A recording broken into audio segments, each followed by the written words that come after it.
Complete the diagnostic sequence, and this shuttle will be cleared for service. Yes, sir. Storm and the Hotari...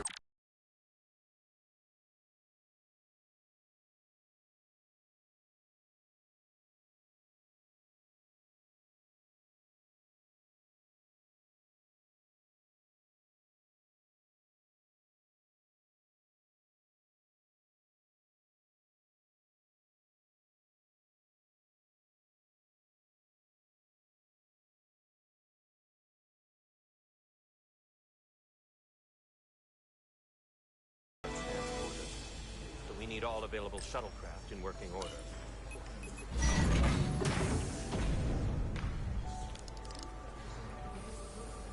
Excuse me, Commander Sherlock. Petty Officer Maris. I will leave you to your work.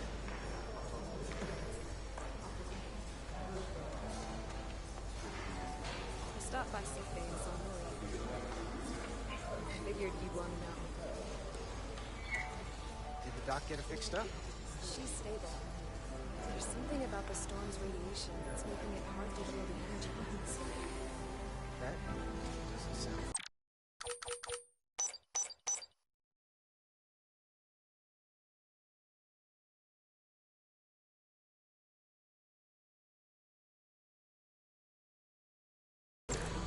She's toughing it out.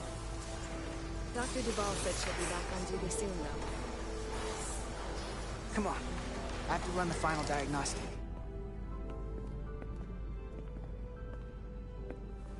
I can't stay long. I've got a long to-do list before we get to Hotari, and things are piling on faster than I can check them off. We're making all our last-minute checks and security, too. Tactical and security are short-staffed. Hey, you don't have to keep me company. If you got things to do, go do them. No. I'm here because of my to-do list. Oh? There are some things that never seem to have the right time. So why not now? I had a chance to think about this while I was away. Then you and Millie almost got killed out on the hull. And I thought it was important that I just come out and tell you. Instead of tiptoeing around it. Or worse. Now, this is just a guess, but you like me. Is that what this is? How'd you know? Must have been pretty obvious. Which is funny because kinda came out of nowhere for me at first. Well, I'm just a really good guesser. Any of my teachers growing up would have told you that. So, you figured it out. And I'll just cut to the chase. We've been really good friends for a long time. I want to see if there's more between us than just being friends.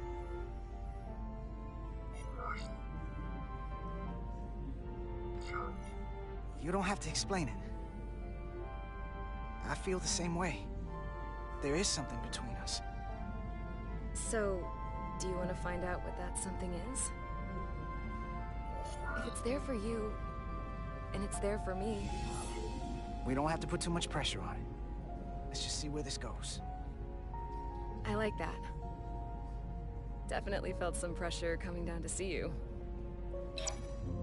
These are uncharted territories. I'd call it a chemistry experiment. You know, with us. We can take it slow. It's not a 5-year mission or anything, but we've got plenty of time together. Well, let's not drag our feet on it. Level 1 diagnostic complete. I have to get back to that to-do list. They're probably looking for me. Can't blame them.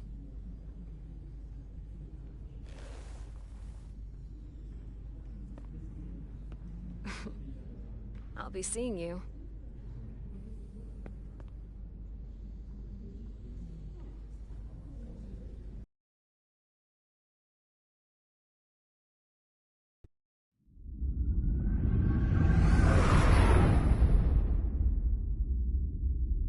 Approaching the rendezvous point outside Atari Spade. Helm, bring us out of warp. Dropping to impulse.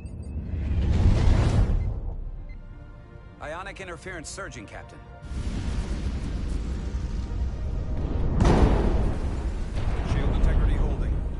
take it? We are at the correct coordinates to meet the shuttle.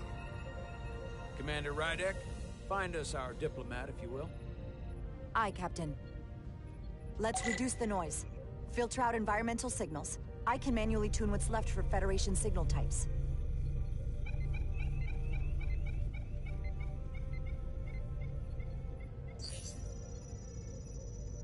I've located the shuttle. Opening comms. On screen. Shuttle to Resolute. Shuttle to Resolute. Debris field. Lost maneuvering. Losing. I can't get it any clearer. We won't get a transporter lock. It's just not happening. Power up the tractor beam. We'll pull them directly into the docking bay.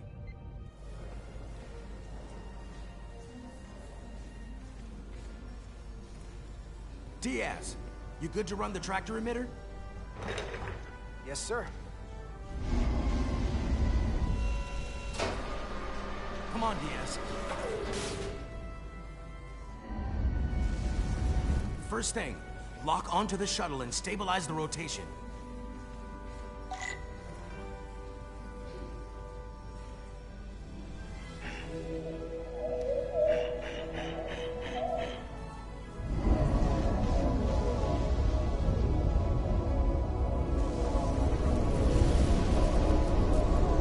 We're pulling in debris. I'm on it.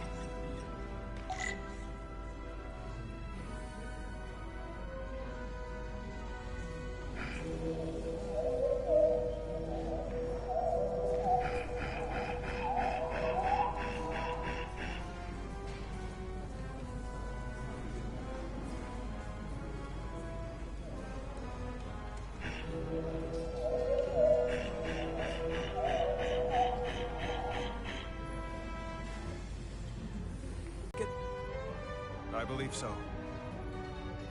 Commander Rydek, plot an intercept course. On it.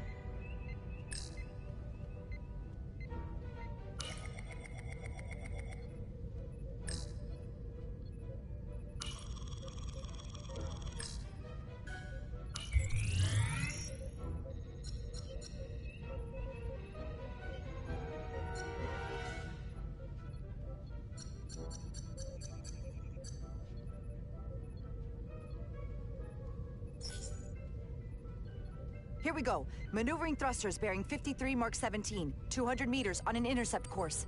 Maneuvering.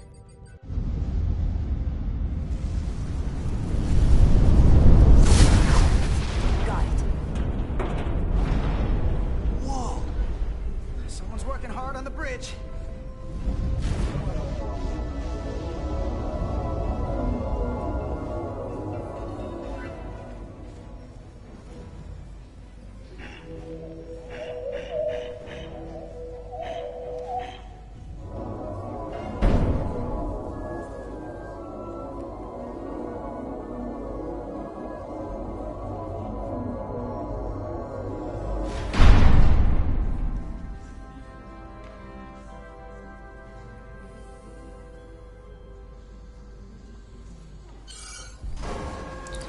Shuttlecraft on board. Good job. We're on our way down to meet them.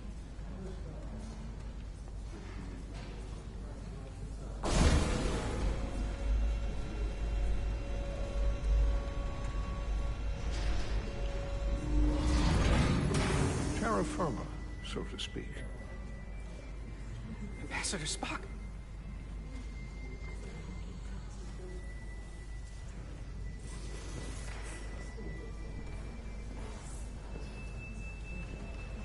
The captain will be right down to meet you, sir.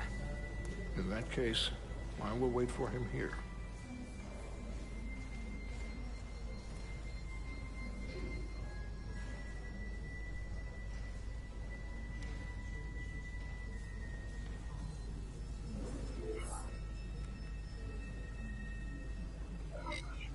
Well, let me be the first to say, welcome to the Resolute, Ambassador. Thank you, Petty Officer... Carter? Carter Diaz. Sir. I am pleased to meet you, Petty Officer Carter Diaz. It appears I have you to thank for my safe arrival. Your assistance arrived not a moment too soon, if I may say so. Well, it wasn't all me. I got some help from upstairs. A bombastic approach to clearing debris. We thought we were prepared for our arrival in Hotari space, but it is evident my craft was not sufficiently robust for such intense ionic activity. The storm has been pretty intense. There was an element that was most unusual. Before you came to our aid, our maneuvering thrusters and impulse engines were rendered inoperable. So we attempted a short traversal at warp speed, only to find that we could not achieve warp at all, even though our diagnostics computer showed no faults or anomalies. What do you make of that? When all indications say that warp speed is possible, but in practice, we find it is not. Well, this storm is one of the strangest phenomena we've ever encountered. It's disrupted other systems. Who knows what it might do to a warp drive? Yes, it would seem further investigation is called for. Take readings, run some additional diagnostic checks, and we'll get to the bottom of this. Quite logical, Petty Officer Diaz. Thank you. Ambassador Spock. Excuse me. I'm honored to have you aboard. I'd like to get right to it. We're already behind.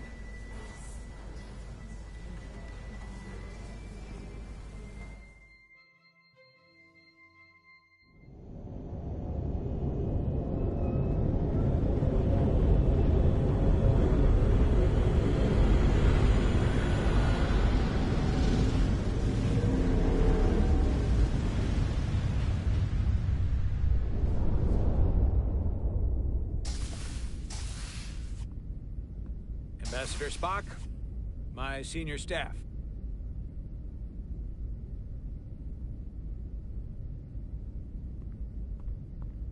It's not every day that a captain gets to welcome a Starfleet legend aboard.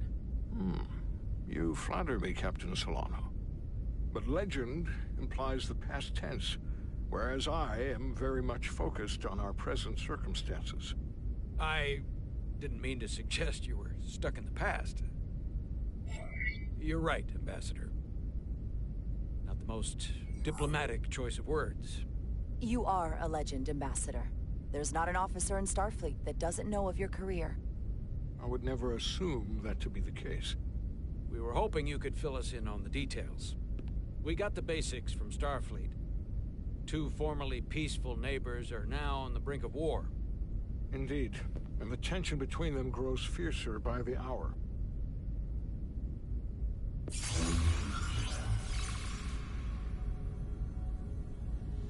Lydia and Hotari. The Lydians are the more advanced species. They made first contact with the Hotari over a century ago. This is Tau, the Hotari moon. It is rich in dilithium, and for decades, the Hotari and the Illydians have shared a mining operation there.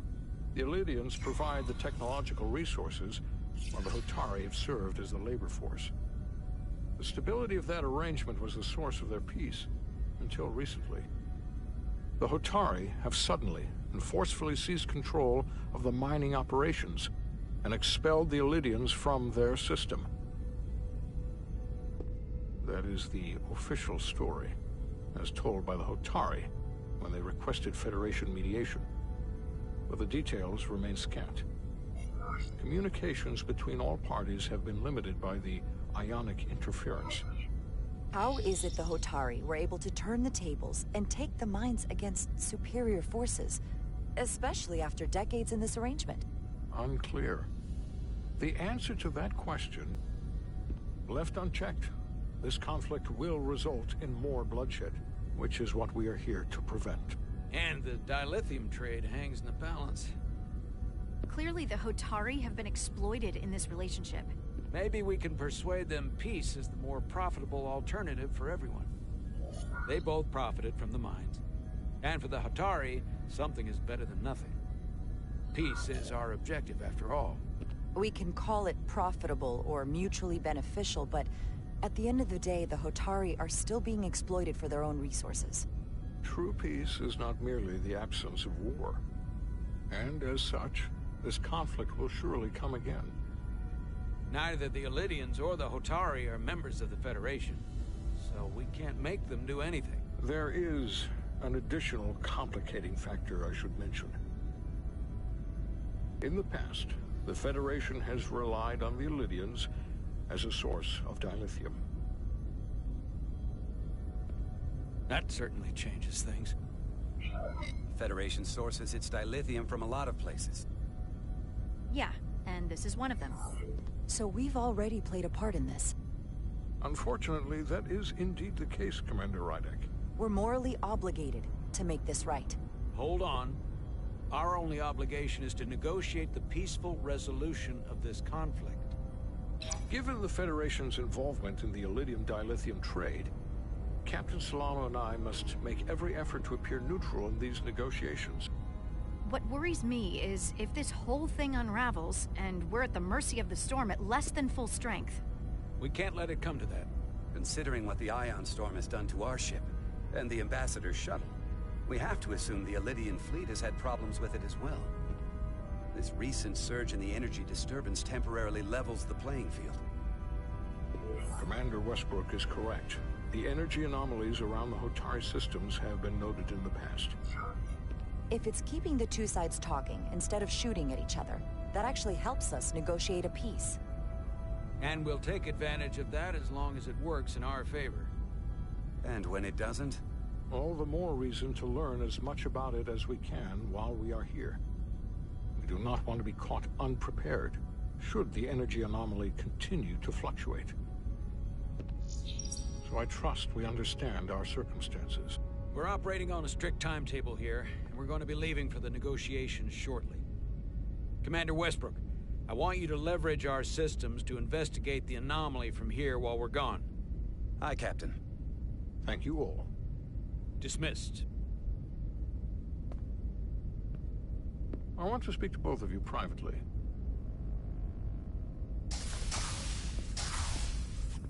Ambassador Spock, I'd like to make a formal introduction. My first officer, Commander Jara Rydek. Commander, as you are aware, there are limits to what Captain Solano and I can do in our official capacity as representatives of the Federation.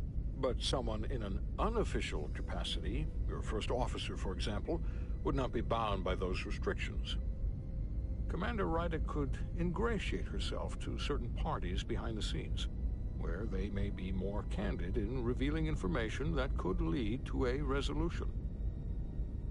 She certainly goes her own way. Maybe that helps in this case. With all due respect, Ambassador, I'm not a trained diplomat. That's exactly what we're going to leverage. I began my time in Starfleet as a science officer, not as an ambassador.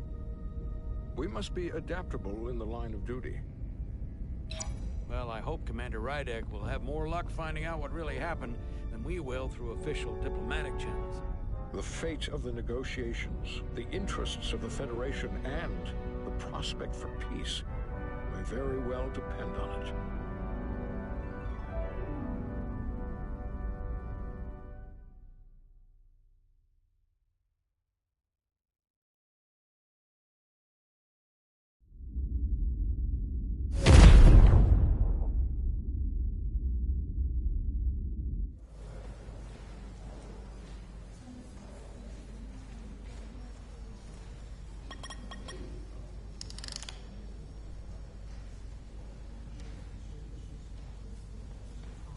Mr. Diaz, I understand you have already discussed the warp drive failure with Ambassador Spock? I have. It is imperative that the Ambassador's shuttle be flight ready. I need you both to ascertain the root cause of the system failures he encountered. I'm surprised, Commander. I thought you would have wanted to work on Ambassador Spock's shuttle yourself. I respect the Ambassador and his many accomplishments, but I do not derive any satisfaction from interacting with his shuttle as if it were somehow transubstantiated through its association with him. Especially when I have the entirety of this starship to concern myself with. I am not the chief engineer of this shuttlecraft. The Ambassador asked me to take a look, and I'm ready to crack this thing open. Good. You could learn from Mr. Diaz's focus. I'll take notes. Then I will leave you to it. Make note of any abnormalities in your report. Carry on. One nice thing about Vulcans. Chovok is the only person who didn't look at this and treat me like I was something to pity. Doc says I should get used to it. Doesn't mean I want to be reminded of it every minute of the day. Hey, you won't get pity from me. I think it makes you look tough. As tough as you really are, that is. And that makes you sound pretty smart. I might need you to save me from myself next time, though. Come on. Let's get to the bottom of this.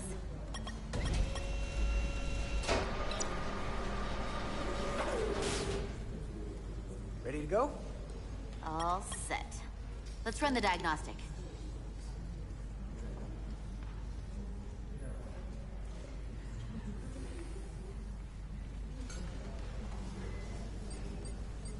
So... I know about your talk with Miranda. You do? She sent me a Priority 1 dispatch right after your conversation. I'm happy for you. Both of you. Thanks. But I'm only going to tell you this once. Don't screw this up. And why are you even going there? We haven't even gone on a date yet. I just want you to know where I stand. I like my friends and I like our group. I don't want to lose that. Is that thing done yet? Yeah, it's wrapping up. Let's see. The relays along the primary EPS are blown. The backup relays are all intact. An EPS overload from the warp drive could cause that. But how did the shuttle end up dead in the water? Well, maybe the ship's data recorder can tell us something.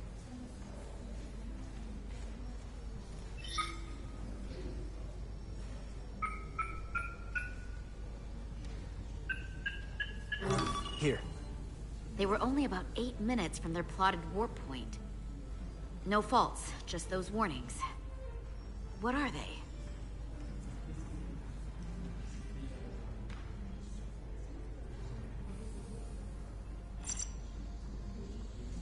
There was a complete warp cascade failure. Wow.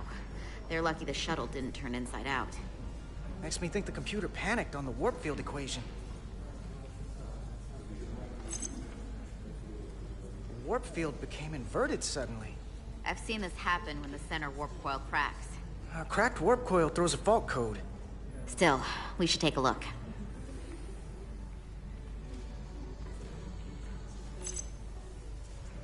Subspace variance out of tolerance. What does that mean? It means the main navigation array lost sight of space somehow. Will the array going offline cause that? Yes, but it should have also thrown a fault code. Any one of these failures should have thrown a fault. If it was caused by a system failure. None of this caused the relays to blow. Roll forward to when that happened. Yes, ma'am.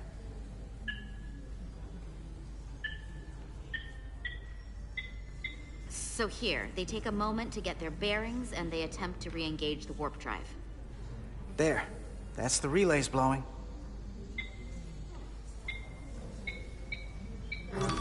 And look, there's another warp system alert. They're all the same. Subspace variance out of tolerance, or warp inversions. Finally, there's a complete warp cascade failure. Then it's one of two things. Either a warp coil is cracked, or the navigation array is offline. That makes sense. Divide and conquer. You want to check the warp coils or the navigation array? I'll check the other. Let's not overcomplicate this. One of these systems is likely broken. I'll check the navigation array.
Navigation array checks out, so it must be a coil.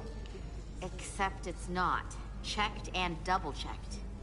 Well, the readings don't lie. Here comes the security detail for the way team.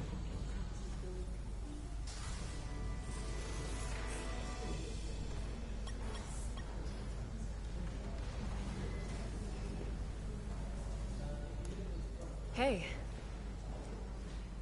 I'm not here. We're escorting the negotiating team to the surface as soon as they come down from the bridge. I don't want to interrupt some important work. I was just hoping to see you before I go.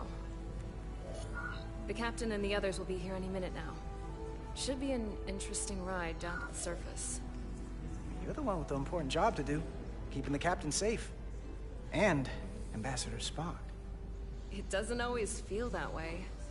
Baking in the hot sun, standing guard next to an empty shuttlecraft. But it has its moments. Hey, Maris. Aren't these those button pushers you're always hanging out with? And you're the phaser jockeys we always beat in Parisi squares, right? All aboard for Hotari. That another one of the captain's railroad things? Gotta be. I just usually zone out by the time he gets to the whole, steam engines were the warp drives of their day part. Catch y'all later. You don't want to miss your train. I do have to go.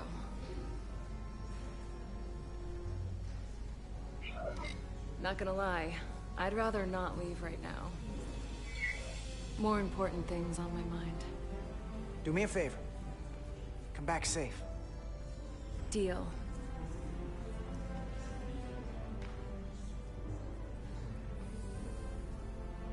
Be seeing you.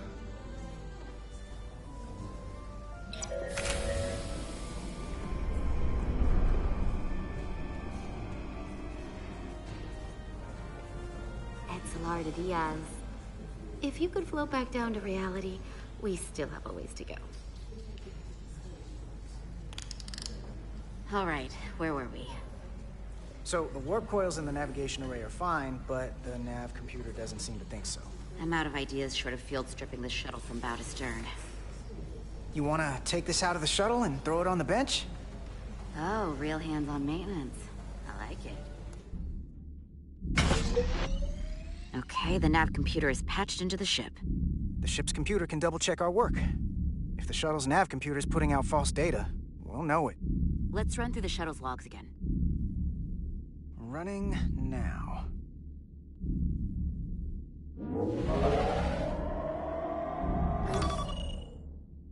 Subspace variance. We're in the same conditions that the shuttle was in when it failed. Why wouldn't the ship's computer get a matching result? What if the subspace variance was a momentary occurrence? That's a possibility, and it would explain why the simulation under our current sensor readings failed to reproduce the issue. But a subspace anomaly strong enough to cause a warp field collapse would leave graviton ripples for days. Let's run with the momentary subspace variance theory for now. Roll forward to the shuttle's attempt to re-engage the warp drive. We need the conditions of space around the shuttle at the moment of warp failure. Resuming simulation.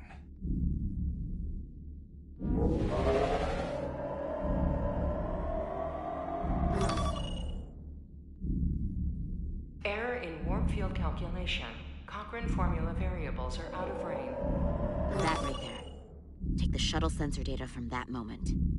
Computer, why did the warp field calculation fail? Warp field pressure returned non-orthogonal. Results are undefined. That doesn't help. Wait, what if we use a different ship? Put the Resolute into the simulation instead of the shuttle. Yeah, it should warp just fine. Unless... Computer, run the simulation with the Resolute. Resolute simulated. Computer, give me manual control on the warp power. Static field intensity, warp 1.1.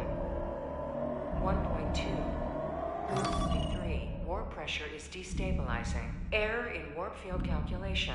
The warp drive has experienced a system-wide cascade failure. Warp field collapsed.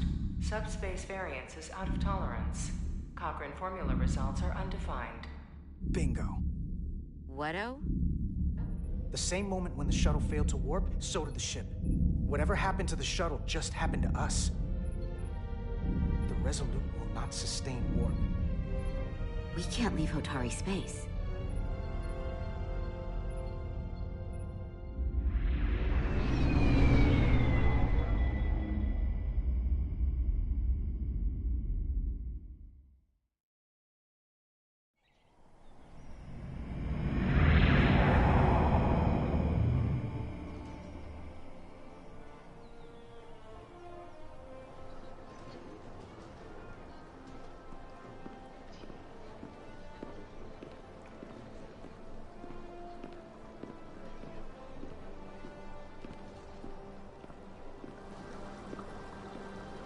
Ambassador Spock, Captain Solano, welcome to Hotari. We are honored you have come. My name is Tylos Altaris, Minister of Diplomatic Affairs.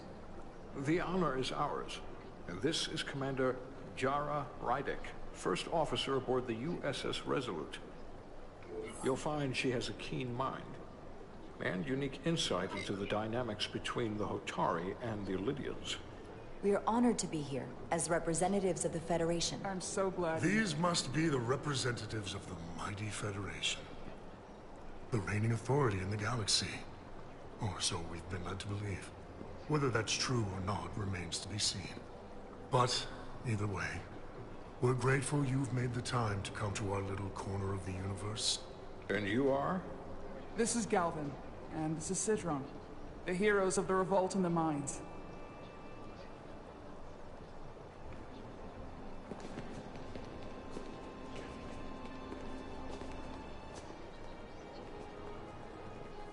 Let's hope this is the last time we ever have to come here. If you'll excuse me.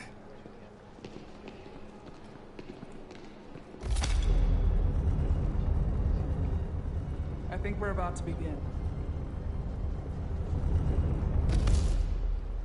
Did you hear the arrogance from that guy? I don't know what we're walking into here. But that guy was something. Something about his tone tells me this won't be easy. That was my sense as well. I doubt he speaks for all of Hotari. So I would urge patience until we speak with their queen.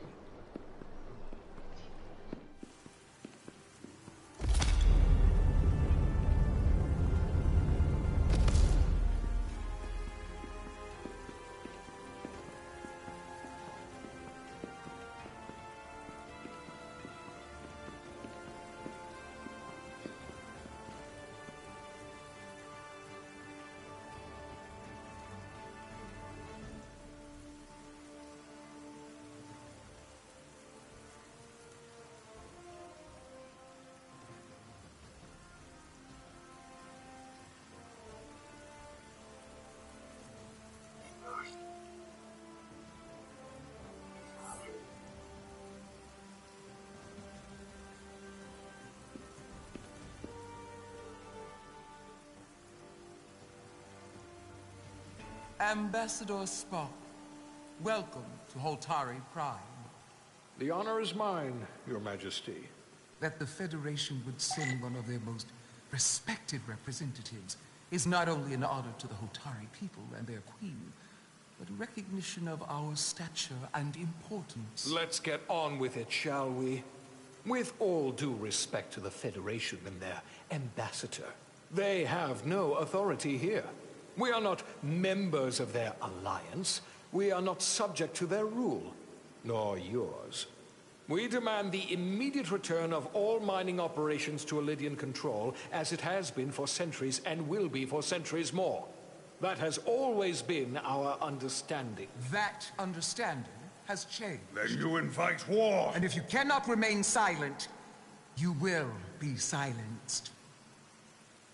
But his point is well taken. What is the Federation's interest in this matter? Perhaps you would have us trade one oppressor for another? The Federation remains neutral. Our only interest is the peaceful resolution of this conflict. We are here at your request, Your Majesty. For now. Saying this wouldn't be easy was an understatement. I thought they wanted us here. Was there something you wanted to say, Captain? Oh, no. My apologies. And what about the Kobliad? She's not She part can of... speak for herself, can't she? Then let her.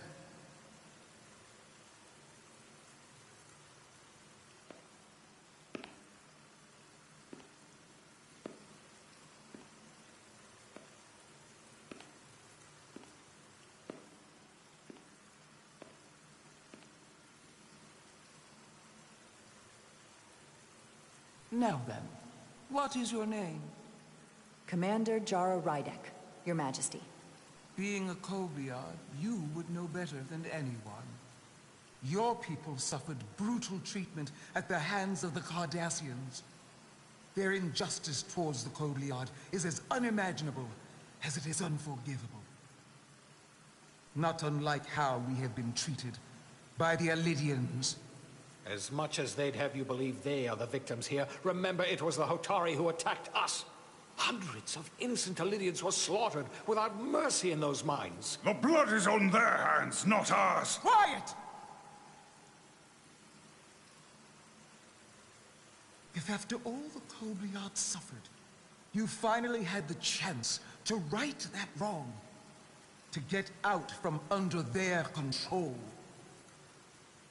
would you take it? Or would you negotiate a peace?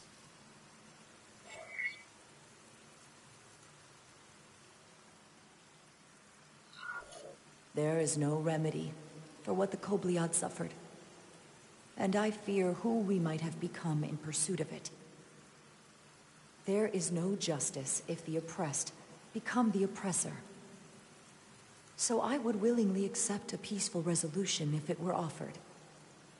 That is the real opportunity.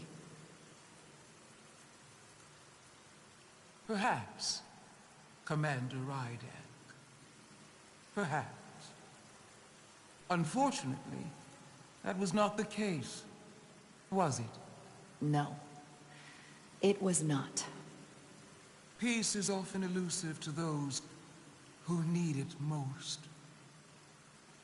The Federation is the most powerful, most advanced alliance in the galaxy. It's widely known we have an abundance of dilithium in our mines. As Ambassador Spock has said, we've come seeking a peaceful resolution to this conflict, and have no interest in your dilithium. I'm not nearly as naive as you must think. The Federation has done business with the Elidians for decades, which makes me question your motives. What they haven't said, but cannot deny, is a simple truth.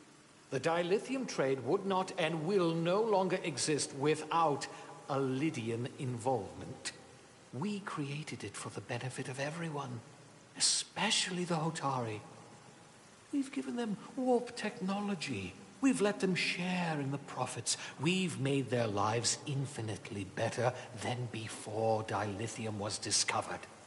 All of that goes away if the Federation turns a blind eye to their treachery.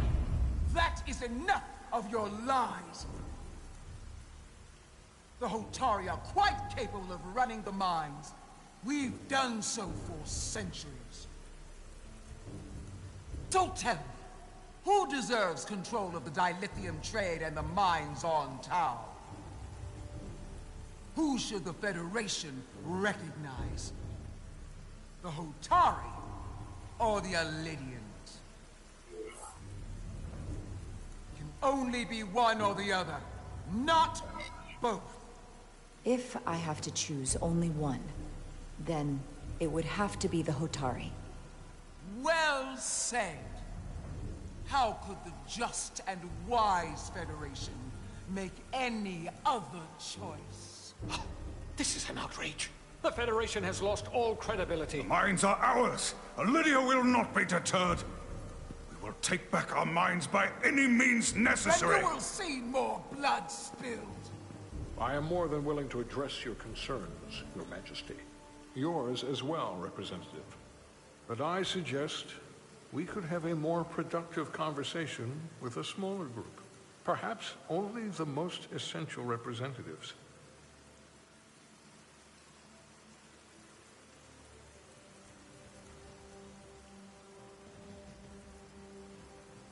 I suppose there is some sense to that.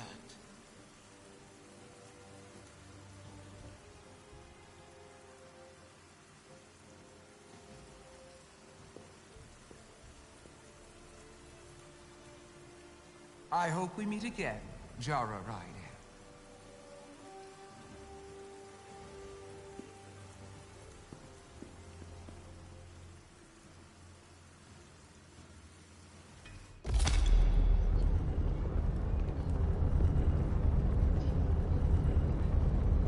Spock and I will cover everything on the diplomatic front.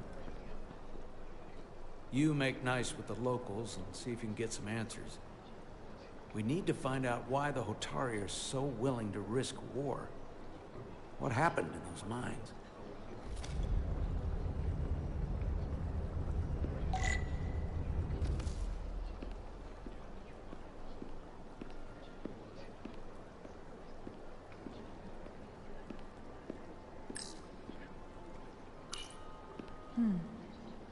Soothing.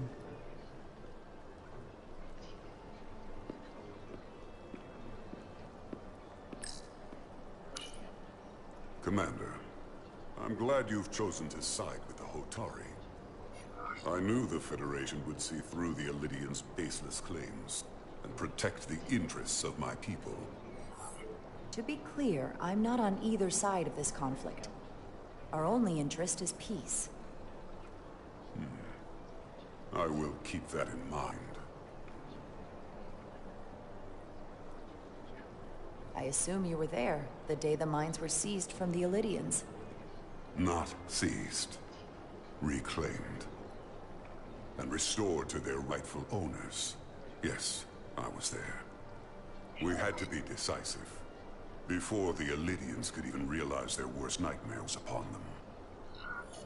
I'm curious why the Elydians haven't fought back. They have the ability to retake the mines anytime they want. Ability is one thing. Courage is another. The Elydians know any hostile action on their part will not end well. They respect one thing above all else, and that is force. The greater the force, the more certain the outcome.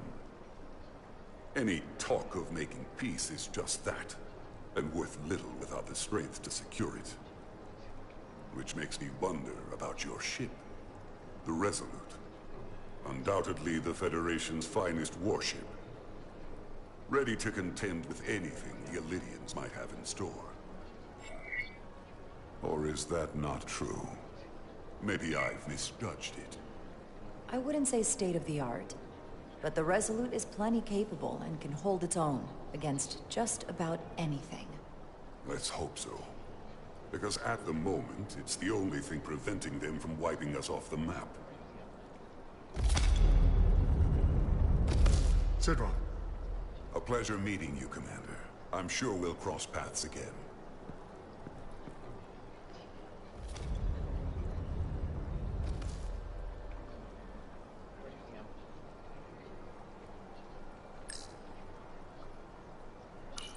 Commander Rydek, I'm encouraged to see the Federation supporting my people.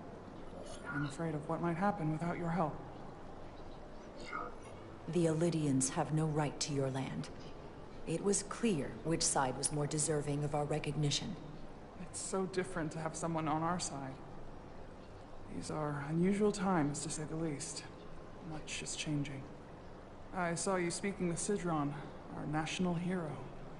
I'm curious, what did he say? He seems to be of the opinion that negotiating for peace is a waste of time. Because force is the only blunt instrument he understands. He's a miner, not a diplomat.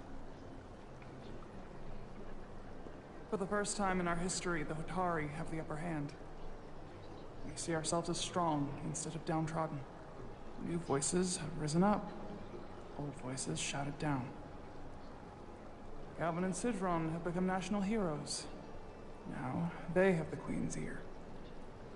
Better or worse, depending on your perspective. I take it they're against a negotiated peace with the Elydians. Heroes tend to want more of what made them heroic.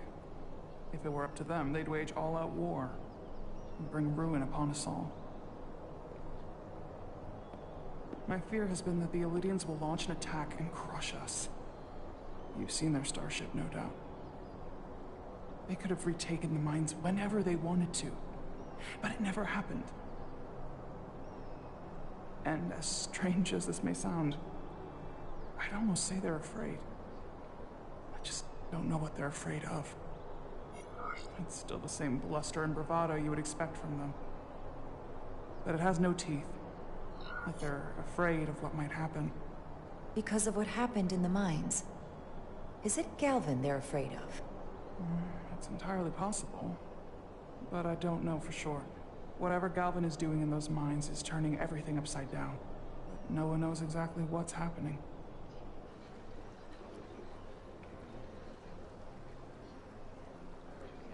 Since the day of the revolt, Galvin has seized control of the mines and restricted all access.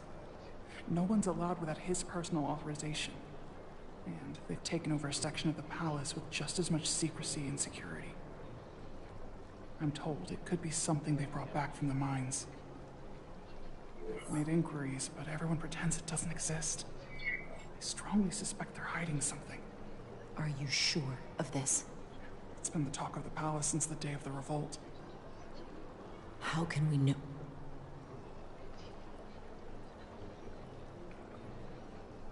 I'd better see what's happening. Do you think you can find out what they're hiding? I need to see proof of something before I can make my case to the Federation.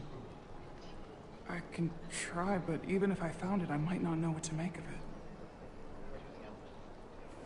Take this. You can use it to capture whatever you find, and then send it to me.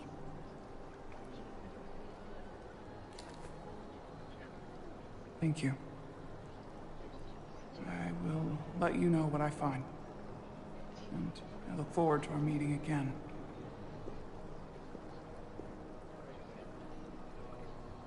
Sorry, I couldn't help but notice you were speaking with the Hotari this whole time. I figured in the interest of fairness, I should offer another perspective. Of course. I'm probably not telling you anything you don't already know, but these negotiations rely on the Federation's neutrality, as does any hope you might have for a supply of dilithium in the future. So, why you would choose to side with the Hotari escapes me. Without Elydian involvement, there is no dilithium trade. But clearly, you weren't aware. We are and will remain completely neutral. Our only interest is the peaceful resolution to this conflict. As is ours. Of course, the question is, at what price?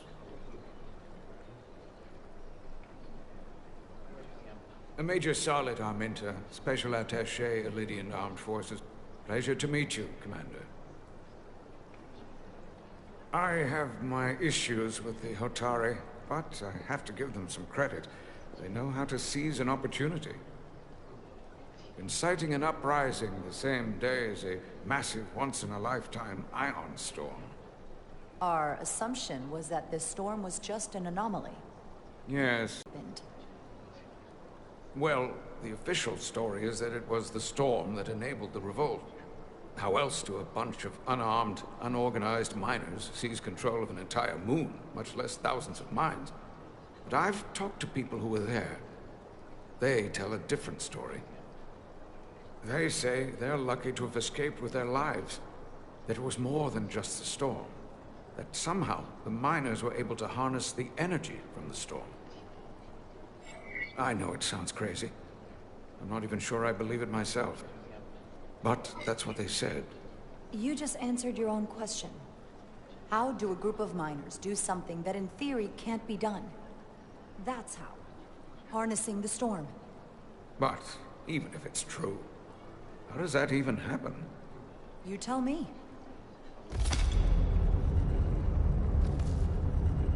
If you'll excuse me, Commander Ryder.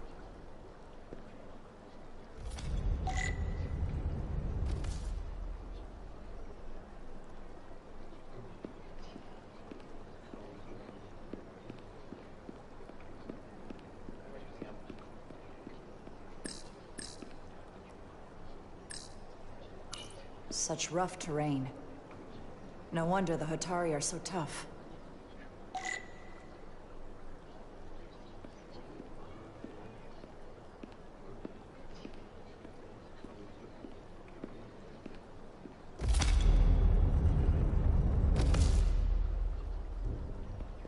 Well, that was a disaster. What happened?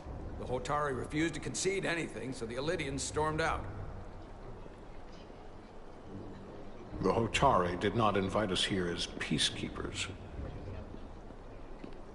I hope your efforts were more fruitful than ours.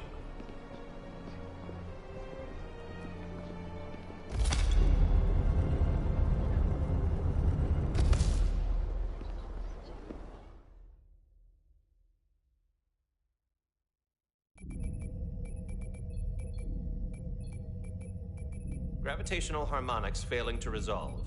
Warp bubble stability degrading. Increase output to maximum. Increasing warp output to maximum. It's happening again.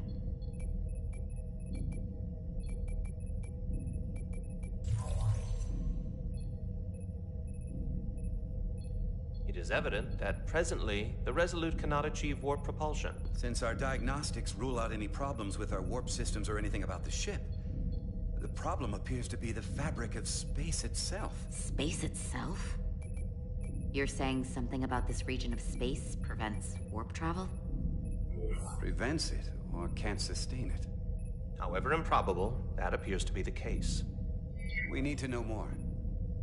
The storm didn't stop us from leaving space dock and traveling here. But could it still be causing this interference with warp travel? We must follow sound investigatory principles. Do not let an assumed conclusion drive your analysis. Sometimes we need a little inspired thinking, Mr. Chovak. Captain Solano is on his way back from the negotiations, and I want to have some answers for him when he gets here. Indeed.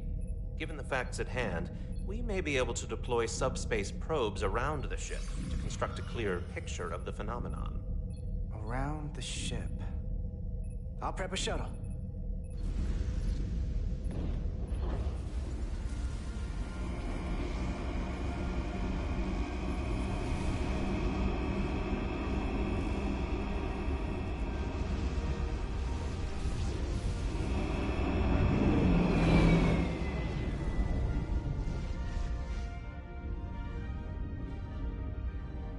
I'm setting up a waypoint at a distance roughly corresponding to the edge of our warp field. When we get there, I'll deploy the first probe.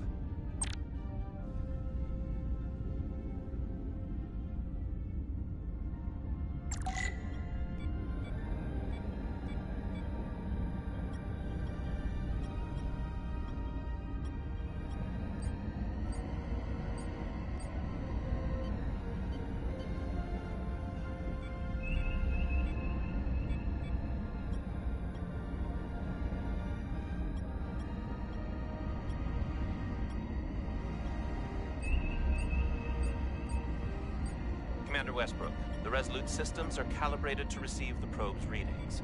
We are standing by to reproduce the warp field collapse after the first probe is deployed. Thank you, Mr. Chovak. We'll be in position shortly. And, Mr. Diaz, do take care in piloting the shuttlecraft. Now is not the time to indulge in the human penchant for joyriding. Chovak probably isn't such a fun guy to work for, huh?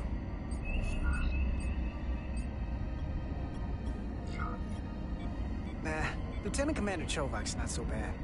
You know, once you get used to him. And, I've learned a lot working under him.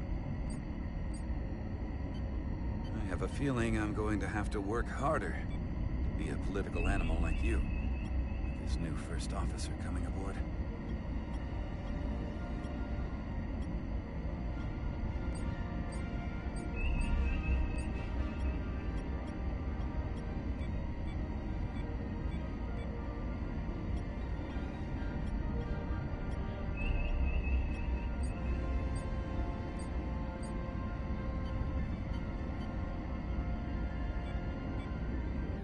This is far enough.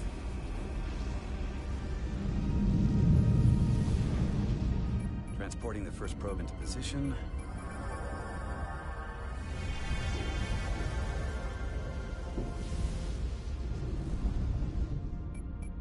Westbrook here. The first probe is deployed. Understood. We are reading it. We are about to replay the simulation.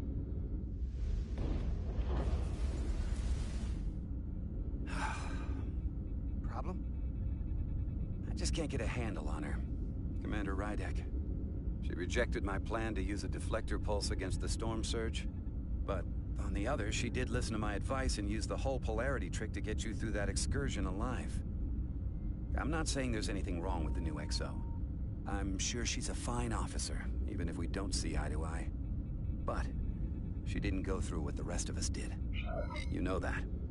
And it's hard to figure out why she'd be the one Solano chose instead of, well, one of us. I've heard some good things. You should at least give her a chance. I'll take that under advisement. Test is running. Warp field collapse in 3, 2, 1, mark.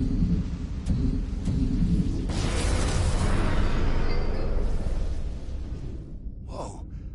All right, that is definitely a problem with the fabric of space. We need to get another probe out there.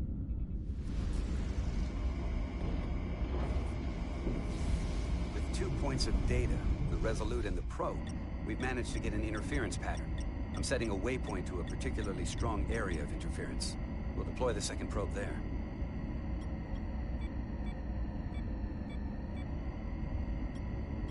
Listen, I'm gonna give you a piece of advice I wish someone had given me.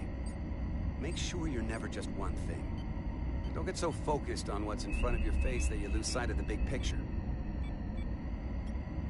Before Rydek showed up, the captain pulled me into his ready room and told me he didn't think I had the people skills to be first officer.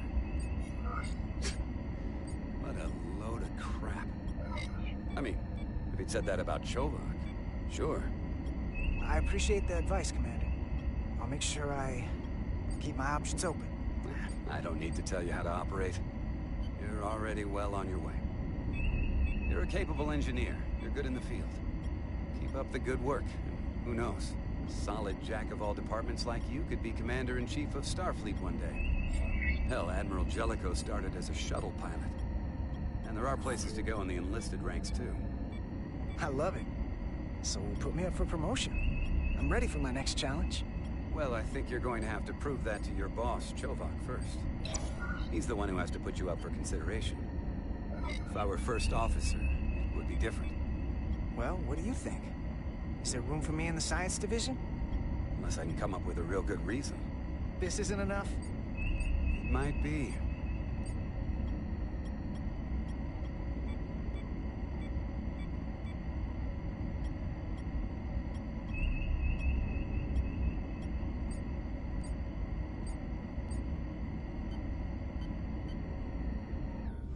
Here. This is close enough. Stop the engines. Deploying the probe. Westbrook to Commander Chovak. We're ready for another sampling of data. Very good. Running the simulation again. Warp field collapse in 3, 2, 1. There it is again. I saw it. It seems to be directional. Well, what about the scans? Anything?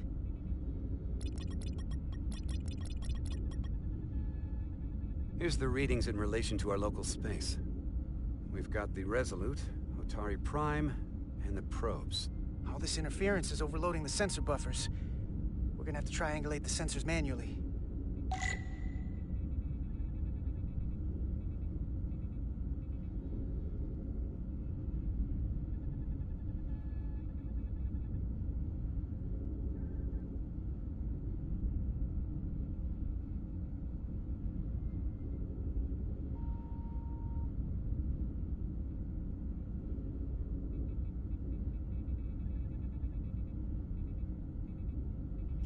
Got something.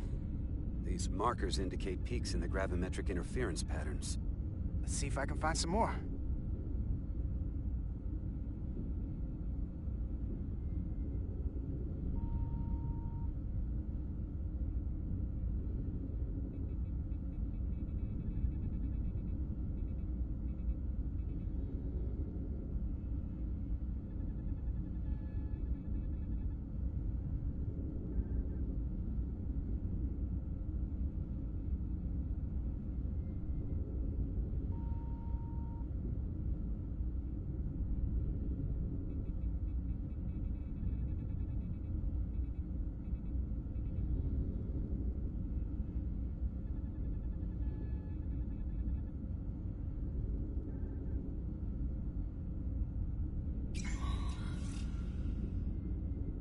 Hold up.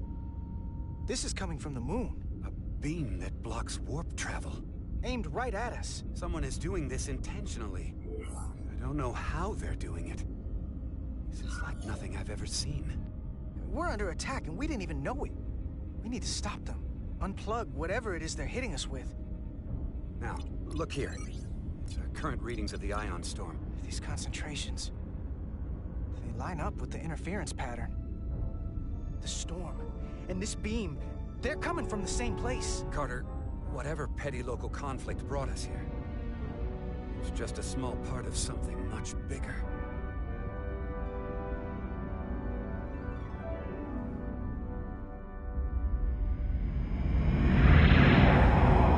Presently, we don't have an explanation for how they're doing this. One thing is clear.